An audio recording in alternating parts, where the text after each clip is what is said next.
तो चलिए अब हम एक और क्वेश्चन सॉल्व करते हैं। इसमें हमें फंक्शन गिवन है x to the power 4 minus 81 upon 2x² minus 5x minus 3 और हमें इस फंक्शन की x इज इक्वल टू 3 पर लिमिट फाइंड करनी है। तो चलिए अब हम इसका सॉल्यूशन डिस्कस करते हैं। सबसे पहले हम ये चेक करते हैं कि जो गिवन रैशनल फंक्शन है वह डिफाइंड है, अनडिफाइंड है या फिर इनडिटर्मिनेट फॉर्म रखता है।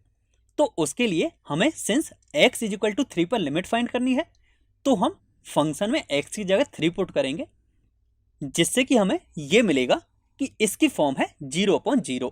That means given function x is equal to 3 पर इनडिटर्मिनेट फॉर्म रखता है। तो अब हमें इसकी लिमिट फाइंड करनी है, तो इसके लिए हमें फंक्शन को सिंप्लीफाई करना होगा। तो हम जो न्यूमरेटर में x to the power 4 minus 81 है उसे कुछ इस प्रकार से सिंप्लीफाई कर सकते हैं, जहां हमने इसको a² माइनस b² की फॉर्म में लिखा है। अब ऐसा लिखने का फायदा यह हुआ कि इसके बाद हम a² माइनस b² का फॉर्मूला अप्लाई कर सकते हैं, जिससे कि ये टर्म हमें मिलेगी x² plus 9 into x² minus 9। तो इसका मतलब ये है कि जो गिवन फंक्शन है उसके न्यूमरेटर को हम लिख सकते हैं x² plus 9 into x² minus 9। अब यदि हम उसके डिनोमिनेटर को देखें तो उसे भी हम फैक्टराइज कर सकते हैं। तो अब हम गिवन फंक्शन को सिंप्लीफाई करके कुछ इस तरह से लिख सकते हैं, जहां हम न्यूमरेटर में जो x² माइनस 9 है उस पर वापस से a² माइनस b² का फॉर्मूला अप्लाई करके उसे लिख सकते हैं x plus 3 into x minus 3।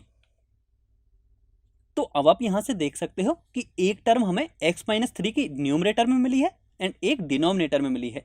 अब ये दोनों कैंसिल हो जाएंगी, जिससे कि इसे सिंप्लीफाई करके हम कुछ इसे इस तरह भी लिख सकते हैं। अब जो गिवन फंक्शन है वह वापस से एक रैशनल फंक्शन है। अब यदि हम इस पर वापस से देखें कि x इज इक्वल टू 3 पर क्या फंक्शन डिफाइन है, नॉट डिफाइन है या इनडिटर्मिनेट फॉर्म रखता है, तो हम पाएंगे कि यह डिफाइंड फंक्शन है, क्योंकि यह इनडिटर्मिनेट फॉर्म नहीं रखता। तो अब हम इस पर डायरेक्ट लिमिट अप्लाई करेंगे। जब लिमिट अप्लाई करेंगे तो इसकी वैल्यू मिलेगी हमें 108/7। तो इस तरह हमारा आंसर है 108/7।